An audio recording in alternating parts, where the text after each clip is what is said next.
leitura no Evangelho segundo escreveu Marcos, capítulo 7. Evangelho segundo escreveu Marcos, capítulo de número 7, versículo de número 24. Marcos capítulo 7, versículo 24. Eu vou fazer a leitura até o versículo 28. Será esse o texto para a nossa meditação? Se podemos ler, diga amém. Amém. O versículo 24 diz assim: Levantando-se, partiu para as terras de Tiro e Sidom. Tendo entrado numa casa, queria que ninguém o soubesse. No entanto, não pôde ocultar-se, porque uma mulher, cuja filhinha estava possessa de espírito imundo, tendo ouvido a respeito dele, veio e prostrou-se-lhe aos pés. Esta mulher era grega, de origem cirofenícia, e rogava-lhe que expelisse de sua filha o demônio. Mas Jesus lhe disse: Deixa primeiro que se fartem os filhos, porque não é bom tomar o pão dos filhos e lançá-los aos cachorrinhos.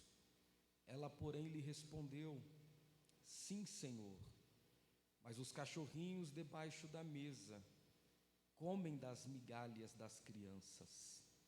Curve sua cabeça, eu quero orar junto com toda a igreja. Senhor nosso Deus e nosso Pai, em nome de Jesus Cristo, teu Filho, nós estamos diante da tua presença esta noite. O nosso coração está preparado, esta é a tua hora, glorifica o teu nome, pois nós te daremos toda a glória que lhe é devida, na proporção em que o teu Espírito trabalha por nós e em nós. Fala conosco por intermédio da sua palavra. O nosso coração está diante do teu altar e os nossos ouvidos estão atentos à tua voz. Nós queremos ser instruídos, direcionados, aconselhados, orientados pela tua palavra, pois a tua palavra é o que nos alimenta, é o que nos sustenta. Fala conosco, em nome de Jesus. Amém e amém. Podem tomar assento, muito obrigado. Glória a Deus. Seja Deus louvado, meus irmãos. É um prazer poder estar aqui, conhecendo esta casa de oração e vendo o quão carismáticos os irmãos são, conhecendo o pastor Alex. É um prazer conhecer o Senhor. Eu acompanhei alguns stories do Senhor na obra. Isso sim é um obreiro para tudo quanto é obra, irmão. De derrubar demônio a derrubar parede.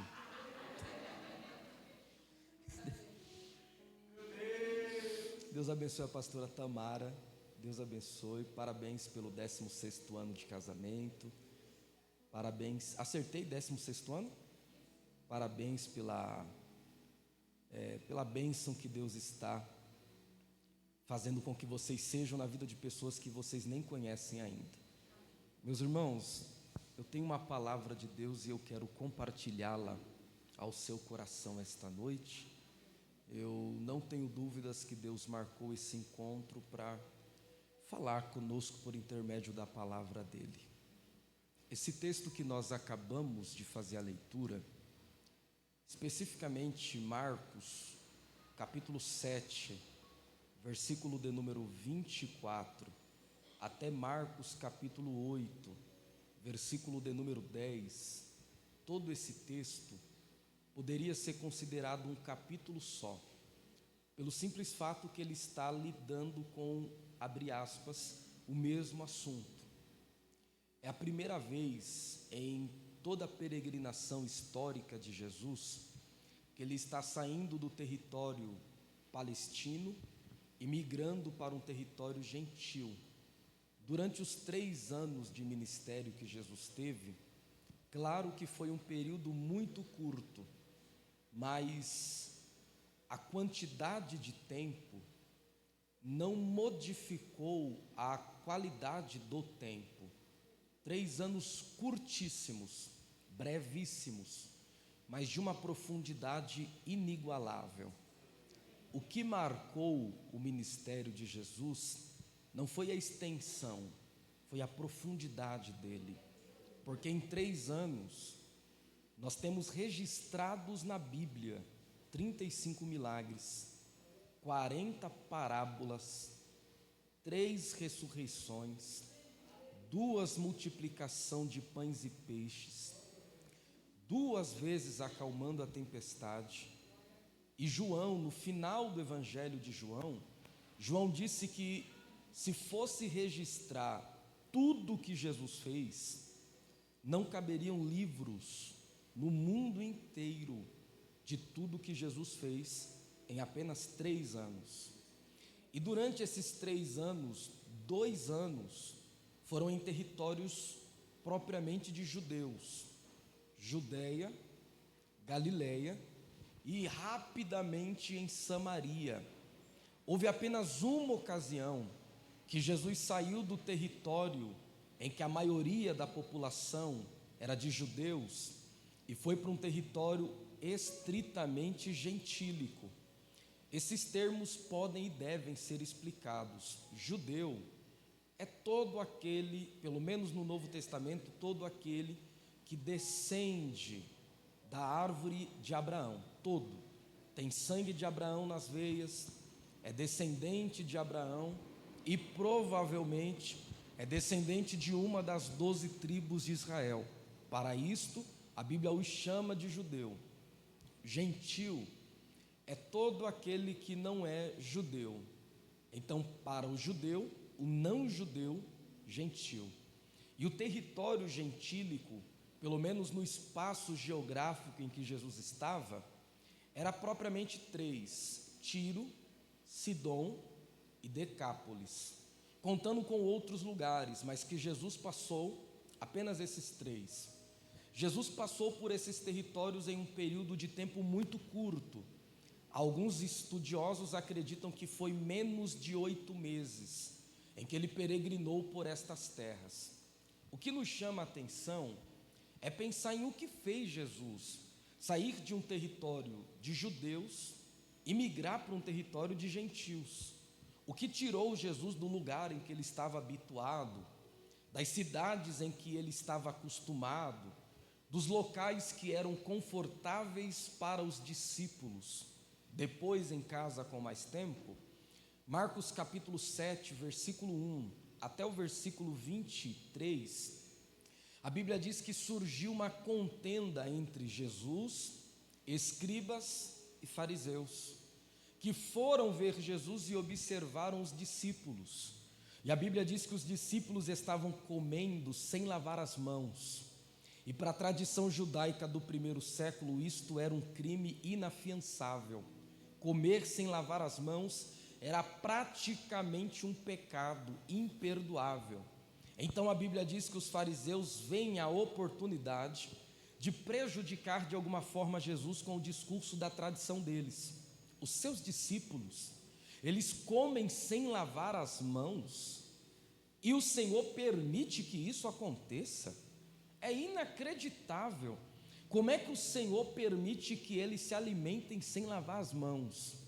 Então Jesus dá 2 respostas. A primeira, Jesus aponta a hipocrisia dos fariseus e dos escribas, que se preocupavam com a parte de fora e não se preocupavam com a parte de dentro. A segunda resposta, Jesus explica para eles de onde é que vinha a verdadeira contaminação. Jesus diz para eles que quem come, o que come é expelido pelo ventre em pouco tempo, e o que entra da boca para o ventre não contamina o homem. O problema não está na comida. Jesus diz e aponta aonde está o centro do problema do homem. Não era a comida, não era a mão que não estava totalmente higienizada, Jesus diz que o verdadeiro problema do homem está dentro do seu coração. Tanto é que Jesus aponta vários pecados que vêm do coração e contaminam o homem. Jesus fala dos homicídios, dos adultérios, da avareza, da malícia, do dolo, da lascívia, da inveja, da blasfêmia, da soberba, da loucura. E Jesus diz que tudo isso vem de dentro e contamina o homem. A Bíblia diz que depois desta resposta os fariseus iriam de alguma forma procurar motivo para contender, e Jesus percebeu que na cidade de Cafarnaum, onde eles estavam, se Jesus continuasse ali com os discípulos, o risco daquele debate, o risco daquele, abre aspas, daquela discussão se generalizar e se tornar um problema para o caminho ministerial de Jesus era muito grande. Então a Bíblia diz que Jesus anteviu a situação e tomou uma decisão. Migrou da cidade de Cafarnaum e viajou para a cidade de Tiro, aproximadamente de 60 a 100 quilômetros de distância, porque Jesus sabia, eu até posso ficar, eu até tenho argumentos para discutir e vencê-los argumentando, mas eu conheço a estrutura dos meus discípulos, e o risco deles se embaraçarem é muito grande. Então eu não vou ficar para bater boca, eu não vou ficar para discutir, eu até estou na minha razão, mas para que não haja escândalos, eu vou mudar de lugar, eu vou mudar de ambiente. Tudo que o diabo queria é que Jesus e os discípulos ficassem no mesmo lugar. O diabo não venceria batendo boca, o diabo não venceria argumentando, porque era Jesus que estava falando, mas o diabo queria que o problema se fermentasse. Então o que Jesus fez? Já que o problema está armado aqui, não tem problema, eu viajo 60 ou 100 quilômetros, só para preservar o meu testemunho e o testemunho dos meus discípulos. Eu poderia ficar, eu poderia argumentar, eu poderia resolver, eu estou na razão, mas por causa do testemunho, eu vou para outro lugar. A lição que nós estamos tendo aqui é: existem guerras que você não vai ganhar ficando, existem guerras que você não vai ganhar discutindo, existem guerras que você vai ganhar dando as costas e partindo. Jesus estava nos ensinando que a melhor arma para vencer aqueles que querem denegrir o nosso testemunho é: se levanta e vai, se levanta e siga. Pregador, é porque você não sabe, mas eu poderia ficar e discutir porque eu estou com a razão. Pois é, mas você decidiu dar as costas e vir até a igreja. Pregador, eu poderia ficar e falar porque está na ponta da língua. Pois é, mas você decidiu dar as costas e vir para a igreja. Pregador, eu podia ter ficado e falado umas verdades. Pois é, mas você decidiu dar as costas e vir para a presença de Deus. Pregador, eu poderia amanhã ir para o trabalho e falar tudo que está engasgado. Pois é, mas hoje você decidiu dar as costas e vir para a presença de Deus. Pregador, eu estou contando as horas para ver fulano, pois eu vou descarregar tudo. Pois é, mas hoje você deu as costas e você veio para a casa de Deus. O diabo queria que você ficasse para discutir, mas Deus te deu uma estratégia: dá as costas para esta situação e anda. Jesus vai atravessar mais ou menos de 60 a 100 quilômetros. A cidade de Cafarnaum ficava em torno de 60 quilômetros ao noroeste de Cafarnaum. A Bíblia diz E a história corrobora com isto, que a cidade de Tiro era marcada pela idolatria. A cidade de Tiro era marcada pela pecaminosidade. Os homens eram chamados pelos judeus de cães impuros. Era uma cidade que, culturalmente falando, era uma cidade imprópria, totalmente imprópria. Só que a cidade de Tiro e de Sidom não pertencia aos deuses pagãos. A cidade de Tiro e Sidom não pertencia a nenhum poste ídolo. A Bíblia diz que a cidade de Tiro e Sidom foi dada para o povo de Israel. Sim.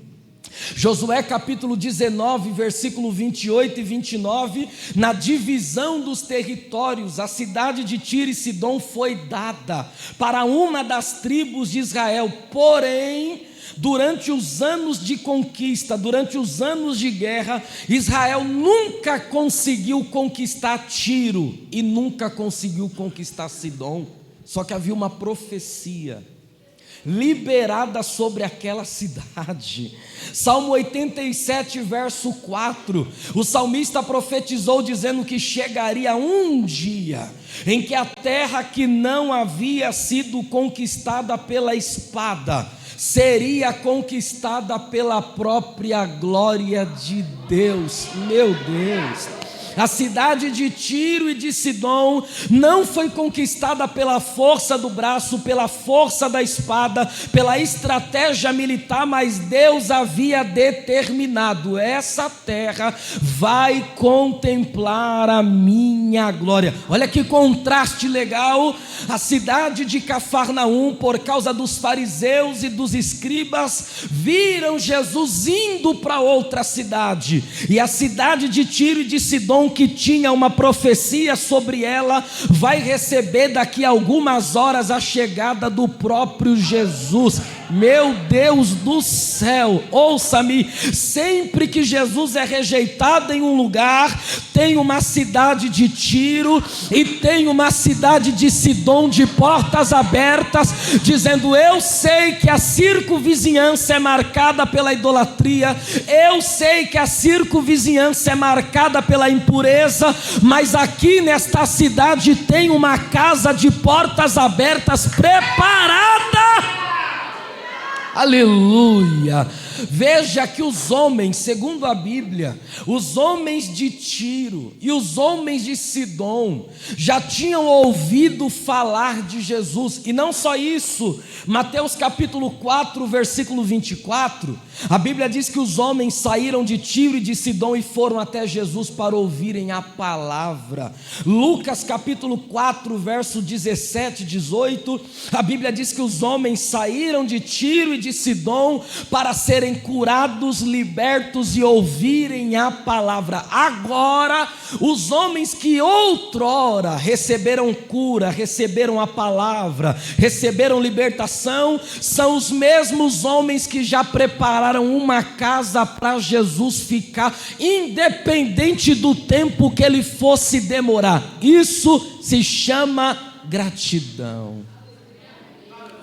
O Senhor me curou, o Senhor me libertou, o Senhor me deu da sua palavra, agora sou eu que estou dando a minha casa para o Senhor ficar.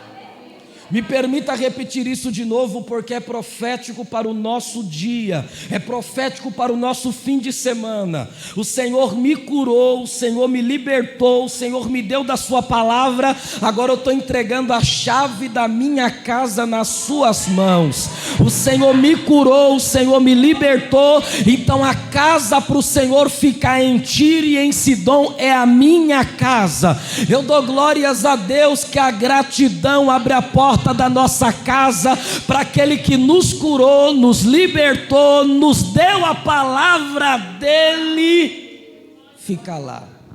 A Bíblia não diz de quem era a casa, a Bíblia não diz aonde propriamente a casa ficava, mas a Bíblia diz que a casa estava totalmente preparada para Jesus ficar. Como é bom saber, gente, que lá em Cafarnaum alguém disse: nós não queremos tratar com o Senhor, mas em Tiro alguém disse: aqui tem lugar, pode vir que aqui tem lugar. fica à vontade. E aí o texto diz que Jesus entrou dentro da casa, e o propósito de Jesus era duplo: primeiro, descansar, porque o ministério de Jesus era uma correria absurda. A Bíblia diz que Jesus corria tanto no ministério, que os discípulos não tinham tempo de comer, e a Bíblia diz que os parentes de Jesus tentaram fazer uma intervenção contra ele, porque achavam que ele estava ficando louco, de tanta gente que ele recebia. Então Jesus queria fazer uma pausa. Em segundo lugar, Jesus queria tratar com os discípulos particularmente, longe das multidões, só Jesus e os discípulos, mas a Bíblia diz que não deu para ele se ocultar por muito tempo. Dwight Lyman Moody dizia que se Jesus entrar na sua casa hoje, em pouco tempo a vizinhança vai ficar sabendo. Imagina a situação: os vizinhos passando na frente da casa e um dizendo para o outro: mas você percebeu como aquela casa está diferente? É a mesma fachada, é a mesma pintura, é o mesmo portão, mas tem alguma coisa diferente naquela casa. Não mudou o céu, não mudou nada, mas você está sentindo que quando a gente passa na frente do portão, alguma coisa nos toca, alguma paz nos toca, tem uma energia que está nos tocando. Pois é, a presença de Jesus é atrativa e atrai sem fazer barulho. As pessoas passam, tem alguma coisa diferente lá naquela casa. Eu tenho de Deus esta graça para dizer para você esta noite: a fachada da casa vai ser a mesma, a pintura da casa vai ser a mesma, o seu endereço vai ser o mesmo, mas alguém vai aleluia, tem alguma coisa diferente dentro daquela casa, tem alguma coisa que foi alterada dentro daquela casa. Percebeu? O barulho que sai de lá de dentro agora é outro, os sons que estão saindo de lá de dentro são outros. Percebeu que até quem mora lá dentro está diferente? Gente, Jesus era uma pessoa que gostava de visitar casas. Sério. Se você pegar todo o evangelho, você soma provavelmente em torno de 12 casas que Jesus entrou, curou, se alimentou. Vocês vigiam. Aproximadamente 12 casas. E era impossível ele entrar em alguma casa e aquela casa não sofreu uma mudança radical. Me deixe dar um exemplo. Entrou na casa de Pedro, curou a sogra de Pedro. E aí você diz: que bom, curou a sogra. Quem foi que te falou que a bênção da casa fica só dentro da casa? A Bíblia diz que a vizinhança toda de Pedro foi para a porta da casa de Pedro, e Jesus saiu colocando a mão na cabeça de um, na cabeça de outro, e a Bíblia diz que Jesus foi Gente, é difícil para o incrédulo crer nisso, mas você é crente, e o texto diz literalmente, Marcos, capítulo de número 1, versículo de número, aleluia, versículo de número 29, Jesus pôs a mão em todo mundo, curou, libertou, curou, libertou, curou. Você pensa que a bênção da sua casa vai ficar só na sua casa? Vai pegar o vizinho da esquerda, vai pegar o vizinho da direita. Pregador, é porque você não sabe, mas o batidão lá come solto, a briga pega todo dia. Fica tranquilo, a bênção que está dentro da sua casa vai pegar o vizinho da esquerda, vai pegar o vizinho da direita. Olha, eu não sei bem como vai acontecer, mas preparem mais cadeiras para o novo templo, porque você e o vizinho da esquerda, o vizinho da direita, isso é profecia, vai. Me deixe te dar outro exemplo. Na primeira vez que Jesus visitou a casa de Lázaro, Marta e Maria, a Bíblia diz que quem rouba a cena é Marta e Maria. O texto diz que Marta se senta, aliás, começa a varrer a casa e não se senta por um minuto. E Maria, gente, Maria era uma crente que gostava de discipulado. Maria era o tipo de crente que gostava de ouvir a palavra. A Bíblia diz que Maria se assentou aos pés de Jesus. E Jesus é especialista em quebrar protocolo quando alguém quebra paradigmas para adorá-lo. Não tem jeito. Porque para um rabino, uma mulher aprender a lei, era mais fácil a lei ser rasgada. Tanto é que o judaísmo do primeiro século acreditava que a mulher nem alma tinha. Dê glória a Deus, gente, não é nada contra. Estou citando a cultura, pelo amor de Deus. Pelo amor de Deus, gente. Então, para uma mulher se sentar aos pés de um mestre, isso não acontecia. Mas como ela queria a palavra, e a palavra queria se manifestar a ela, qual é a regra lá fora? A mulher não se assenta aos pés do mestre. Pois é, eu sou o mestre e tem espaço aleluia, tem espaço nos meus pés para quem quiser sentar e ouvir a palavra. Mas a Bíblia diz que Marta está varrendo, está passando, está varrendo, está passando, porque provavelmente estava chegando a semana seguinte, que era a festa dos tabernáculos. Então eles arrumavam a casa, porque na semana seguinte eles tinham que ficar uma semana morando em tendas fora de casa. Então Marta estava preocupada, semana que vem é a festa dos tabernáculos, não vai dar para arrumar a casa, e Maria está sentada ouvindo Jesus. Já sei, vou pedir para Jesus para ela me ajudar. Jesus, tu não se incomoda com isso não. Eu estou aqui limpando tudo, porque semana que vem a gente vai ficar em uma tenda, e Marta e Maria estão aí nos seus pés, ouvindo a tua palavra. Jesus olhou para ela e disse: Marta, Marta, você está ansiosa e afadigada. Aleluia. Tanto é que esta palavra ansiosa é a mesma palavra que Jesus usa no Sermão da Montanha em Mateus capítulo 6. É a ansiosidade de quem quer saber do futuro sem ter poder de saber do futuro, porque só Deus sabe o futuro. Então Jesus estava falando para Marta: Marta, você quer saber o que vai ser do seu amanhã, só que você não sabe. Você não sabe, aproveita hoje, aproveita agora, eu estou aqui, fica nos meus pés. Eu sei que você quer varrer, eu sei que você quer limpar, mas amanhã talvez eu não esteja aqui, então aproveita agora, fica agora, adora agora, louva agora, exalta agora, glorifica agora, busca agora, clama agora, ora agora, exalta agora. Jesus está falando para mim, para mais alguém. Diz para esta ansiedade: o meu amanhã não me pertence, está na mão de Deus, mas o meu hoje eu tenho para dar glória, para dar aleluia. Ouça, Jesus disse: Maria escolheu a melhor parte e ninguém vai tirar isso dela.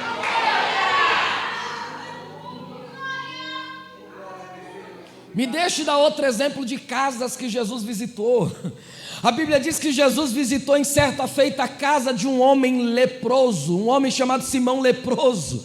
E o texto diz que quando Jesus se assentou à mesa para comer com eles, me entra uma mulher com um vaso de alabastro na mão. E só de não ser comum, você já deveria ter dado glória, só porque não era comum. Como funcionavam os jantares? Os jantares, a mesa normalmente não era mesa com cadeiras. Pelo menos durante o período do começo do primeiro século, eram mesas de meia altura, e eram colocadas várias almofadas ao redor, e as pessoas sentavam meio que de lado, e os pés ficavam para o lado de fora da mesa. Tanto é que a porta da casa obrigatoriamente ficava aberta, para que as pessoas pobres ou necessitadas entrassem para pegar as migalhas que ficavam próximas aos pés de quem estava na mesa. Só que esta mulher não entrou para pegar migalha. Tem quem vem só para pegar migalha? Claro que tem. Tem quem vem... primeira vez que eu venho, meu Deus do céu, me ajuda, Jesus. Tem quem vem só para pegar a porta aberta? Tem. Tem quem vem só para pegar a cura? Tem. Tem quem vem só para pegar milagre? Tem. Agora tem uma mulher anônima que vem não para pegar o que cai da mesa, vem para adorar os pés de quem está na mesa. E aí o texto diz que ela vem com o unguento. Eu não sei se eu vou terminar. Vamos que vamos, né? A Bíblia diz que ela vem para pegar. E quando ela começa a ficar próxima dos pés, é assombroso, que na vizinhança a Bíblia diz que esta mulher era conhecida como uma mulher mal afamada, era uma mulher pecadora. E o texto diz que, de repente, ela começa a chorar aos pés de Jesus. Isso também não é normal. Lucas capítulo 7, versículo de número 38, a Bíblia diz que ela foi chorando aos pés de Jesus. Essa é a parte boa. Esta expressão chorando vem da palavra dakkonoum, ou dakronoum. Significa que ela explodiu de chorar. Tudo que esta mulher acumulou a vida toda de tristeza, tudo que ela acumulou a vida toda de amargura, tudo que ela acumulou a vida toda de dor, ela explodiu naquela hora. Quando eu sei aos pés de quem eu estou, eu não tenho receio de explodir todas as minhas tristezas e pôr para fora. Tanto é que esta palavra é uma palavra rara, ela só aparece na Bíblia 12 vezes no Novo Testamento, e fala de tristeza, de amargura, de dor, de decepção. Sabe o que é isto? Ela explodiu, mas ela explodiu no lugar certo. Pregador, é que tu não sabe, mas eu estou quase explodindo dentro dessa casa. Não, vem explodir aqui aos pés dele. Pregador, eu estou quase explodindo nesse casamento. Não, aguenta e vem explodir aos pés do lugar certo. Pregador, eu estou quase explodindo, eu não aguento mais. Eu sei, aqui é o lugar em que a gente explode, põe tudo para fora. Explodiu de chorar. E aí o texto diz que como ela percebeu que molhou os pés de Jesus, e é legal porque a Bíblia diz que ela regava com lágrimas, e o escritor nunca usa uma expressão sem dar significado a ela. Essa expressão regar com lágrimas é a expressão de alguém que está plantando para colher. Crente é o único povo que planta lágrima e colhe sorriso. Nanja. Tu lembra do Salmo 126, aquele que semeia com lágrimas? Você não lembra o final dele? Eu vou te relembrar. Aquele que anda gemendo e chorando, semeando, sabe? Ele vai chorando. Mas o bom não é quando vai, quando volta. E aí o texto diz que como ela molhou os pés, o texto diz que ela soltou os cabelos. E você diz, normal, está todo mundo aqui com cabelo solto, com raras exceções. Hoje no século 21 soltar o cabelo é normal. Só que no século 1 uma mulher judia soltar os cabelos podia dar até divórcio, porque era uma quebra de protocolo. Mas essa mulher sabia na presença de quem ela estava. Você vai ficar mal falada, vão te julgar. Eu sei quem é. Eu preciso dizer isso para alguém. Se ficarem sabendo que você é crente, vão falar mal de você, hein? Se ficarem sabendo que você é crente, vão te julgar. Mas ouça uma coisa: quem sabe a quem está servindo, não tem problema soltar os cabelos. Deixa eu sair dessa casa e voltar para o nosso texto, né? Aí o texto diz que ela pega o vaso com unguento e derrama aos pés de Jesus. Ô gente, esse unguento valia 300 denários. 300 denários equivalia a um ano de trabalho, porque um dia de trabalho era um denário. Essa mulher teria que trabalhar o ano todo sem gastar um denário, só para ter aquele perfume.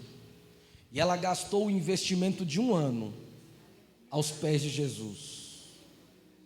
Só que o legal é que esta mulher estava recebendo Jesus melhor do que o anfitrião da casa. Quando uma pessoa era recebida em uma casa, o anfitrião ungia esta pessoa com um óleo comum, um óleo de oliva comum. Ele precisava ungir a testa, ele precisava beijar o rosto e ele precisava ungir os pés. Significava, você é bem-vindo, a minha casa é a sua casa. Só que esse homem recebeu Jesus e se esqueceu de ungir Jesus. Ainda bem, porque o óleo que ele usaria era um óleo sem odor. O óleo que esta mulher usa é um óleo perfumado. Quando eu sei quem está dentro da casa, eu elevo o meu nível. Se eu receber qualquer um de vocês, o óleo não tem cheiro. Agora, quando eu recebo Jesus, eu eu não posso te receber da mesma forma como eu recebo Jesus. Eu preciso elevar o nível, eu preciso melhorar a atenção, eu preciso melhorar os detalhes. Porque uma coisa é eu te receber óleo sem cheiro, óleo barato. A outra coisa é eu receber Jesus. Aí não, aí eu pego o melhor óleo, aí eu pego o melhor lugar da mesa. Eu preciso dizer para alguém: você deve receber os outros com alegria. Mas quando a gente fala de receber Jesus, quebra a tampa, vira o vaso. Eu vi que o pastor fez e eu vou copiar, porque eu sou desses. Olhe para alguém que está do seu lado e diga: suba ao nível. Diga: suba ao nível, suba ao nível, suba ao nível, suba ao nível, suba ao nível, suba ao nível, suba ao nível, suba ao nível. Se você soubesse quem está dentro desta casa, você falaria com ele de forma mais ampla, mais próxima.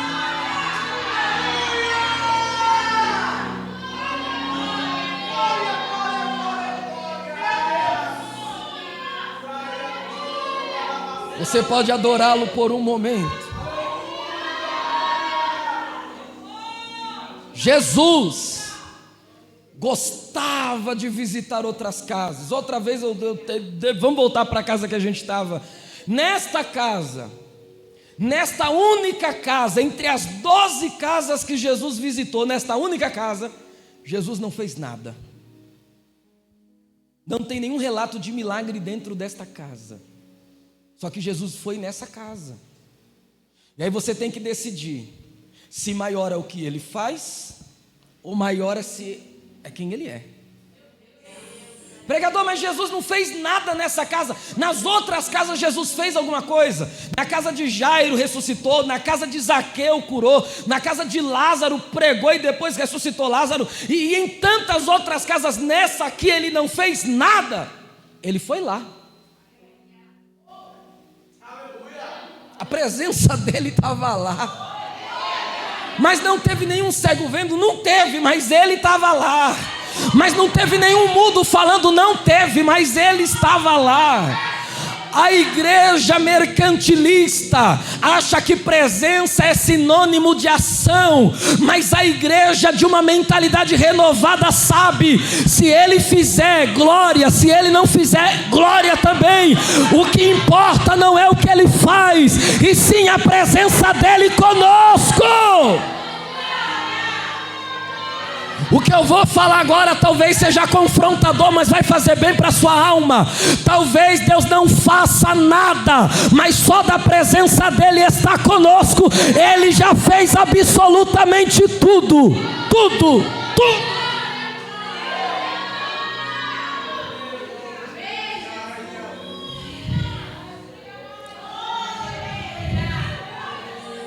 Você consegue adorar mesmo quando ele não faz nada. Você consegue adorar só quando ele está presente. Você consegue adorar mesmo se a porta não abrir. Você consegue adorar mesmo se a cura não chama. Você consegue adorar mesmo se o milagre não acontecer. Eu sou de uma geração que a mente foi renovada a ponto de eu entender que ele é maior que a cura, ele é maior que o milagre, ele é maior que a providência, ele é maior que a bênção. Eu vim te dizer esta noite: talvez Jesus entre na tua casa e ele não faça o que você quer, mas você vai sair daqui hoje sabendo: ele esteve dentro da minha casa. Qual é o maior testemunho? Ele esteve lá. Qual é o maior testemunho? Ele me visitou. Qual é o maior testemunho? Ele entrou lá dentro. Qual é o maior testemunho? Ele se assentou à mesa. Qual é o maior testemunho? Eu conversei com ele, meus filhos conversaram com ele. Há uma geração que acha que a maior bênção é a bênção, mas eu vim te dizer que a maior bênção é a presença dele conosco todo dia.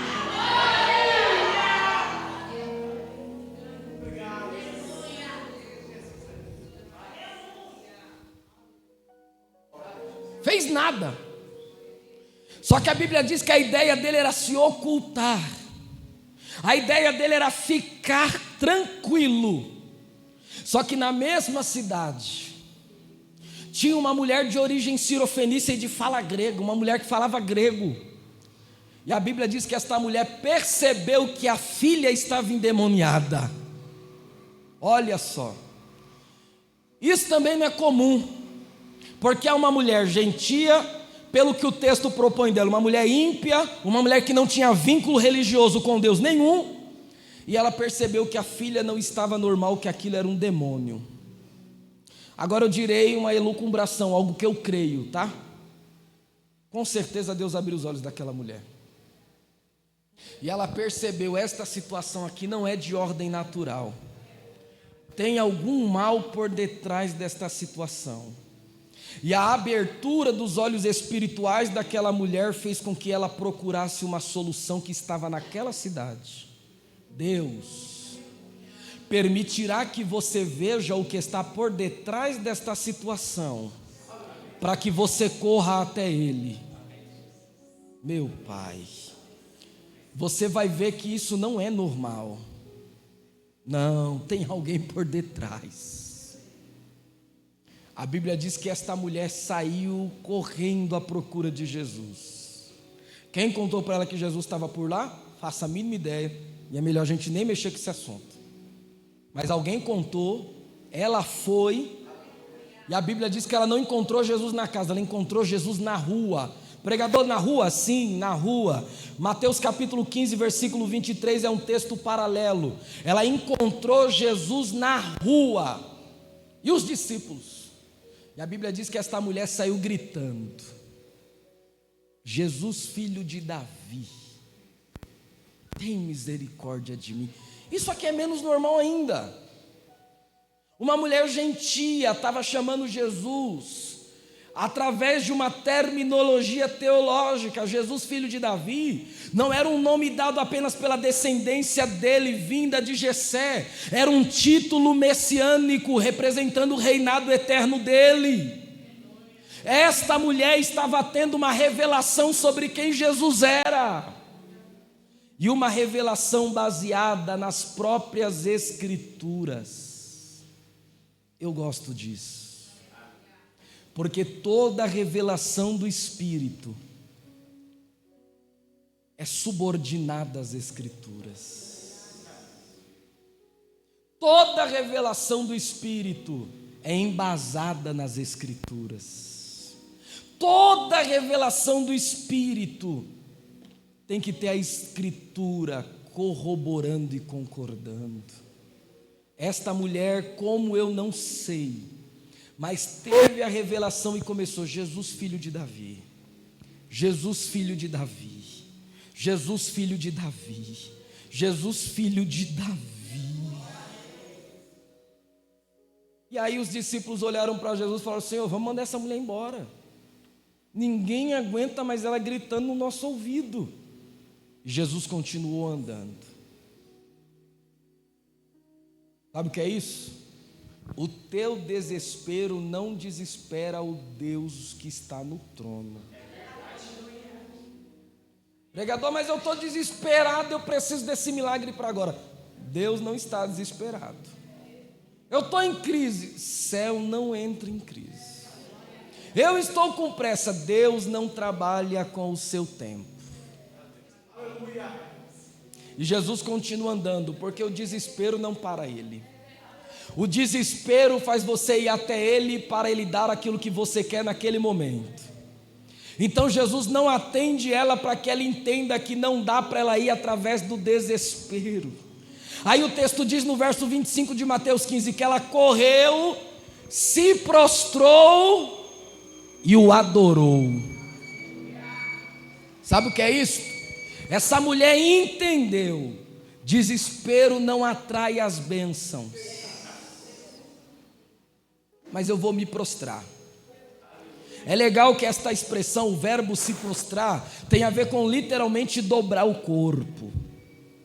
Sabe por que Deus permitiu esta confusão toda? Sabe por que Deus permitiu esse... Porque tem gente que não se dobra, irmão. Lá vai. Tem. Tem gente que não se dobra com o conselho do pastor, tem gente que não se dobra com o conselho dos pais, tem gente que não se dobra nem ouvindo a pregação. Aí Deus permite que alguma coisa aconteça só para você.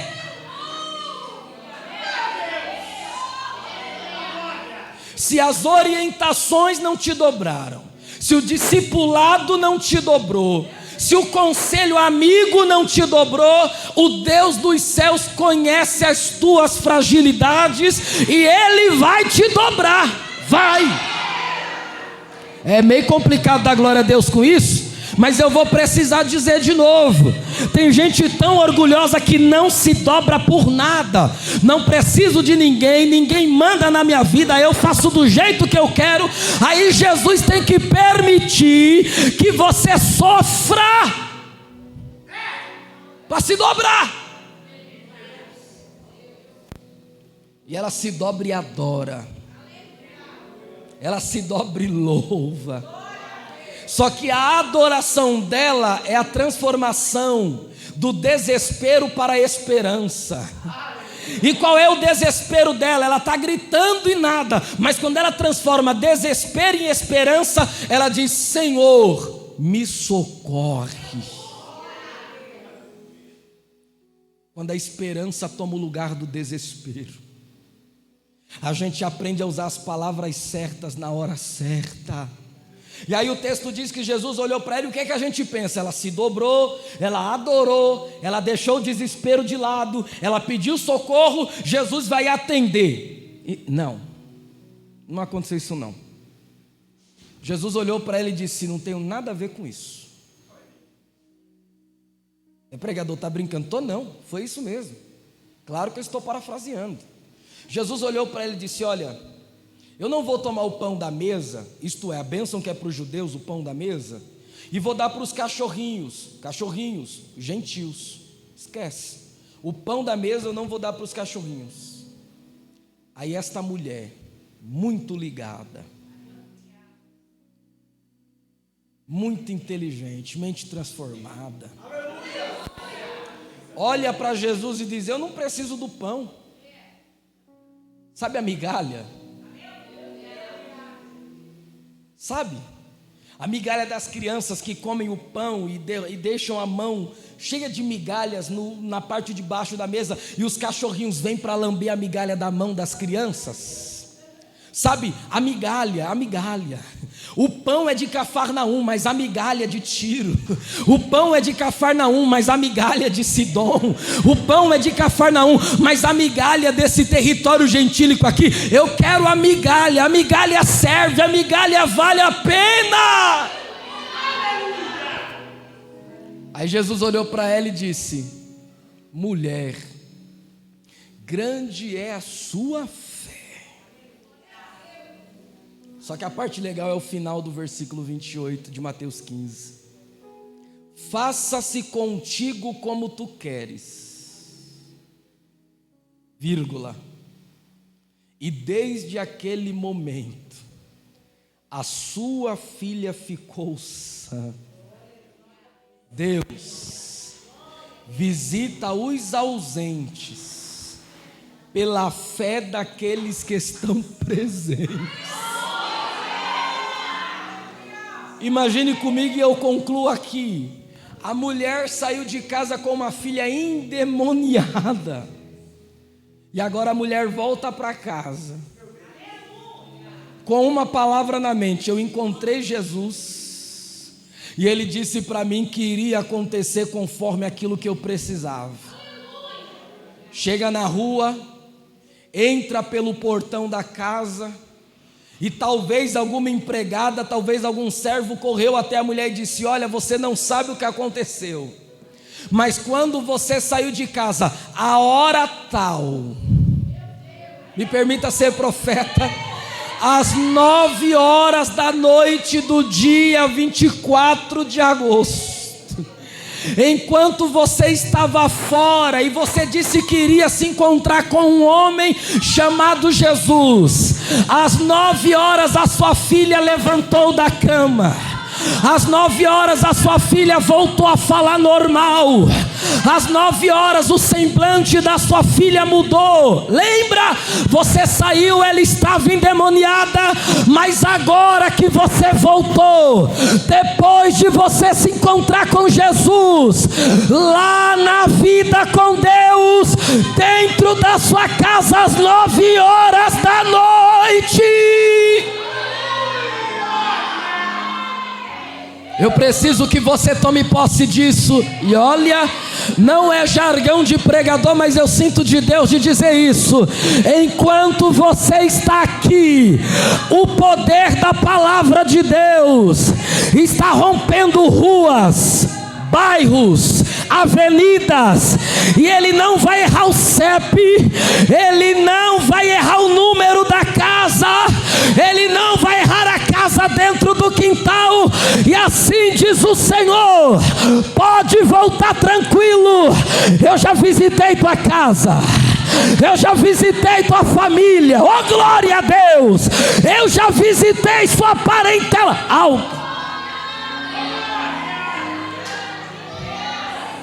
Sustente suas mãos no alto, sustente uma de suas mãos. Deus está falando comigo e com mais alguém. Marca a hora, marca o dia e marca esse culto. É o culto em que eu vou fazer uma visita especial. Eu vou entrar na sala, eu vou entrar no quarto, eu vou entrar na cozinha. Prepara o teu coração. Eu vou libertar os teus, eu vou transformar os teus, eu vou salvar os teus. Grande, grande, grande, grande é a tua fé. Aproveita esta noite, porque não está caindo migalha, mas o pão vivo que desceu do céu está sendo liberado para esta igreja.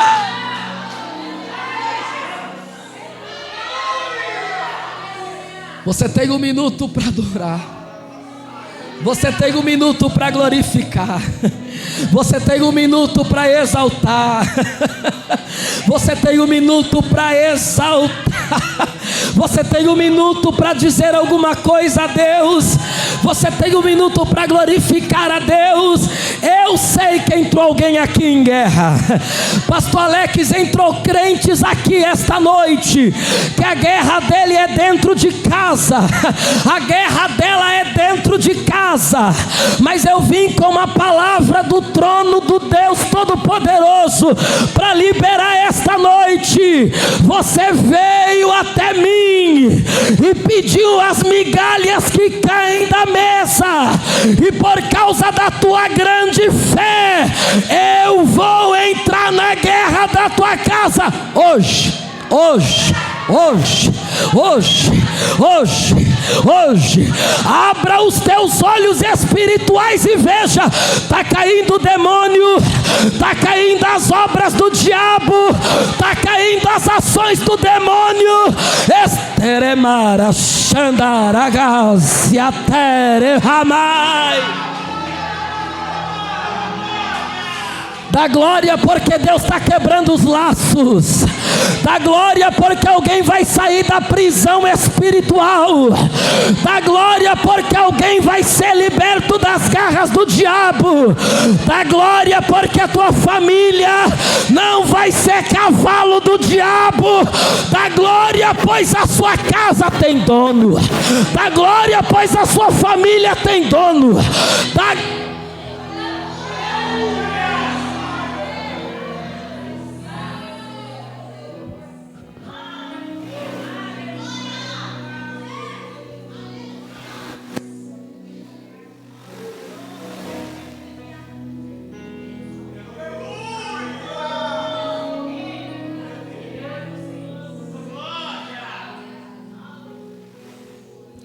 Permissão do nosso pastor, se coloque sobre os teus pés, por gentileza.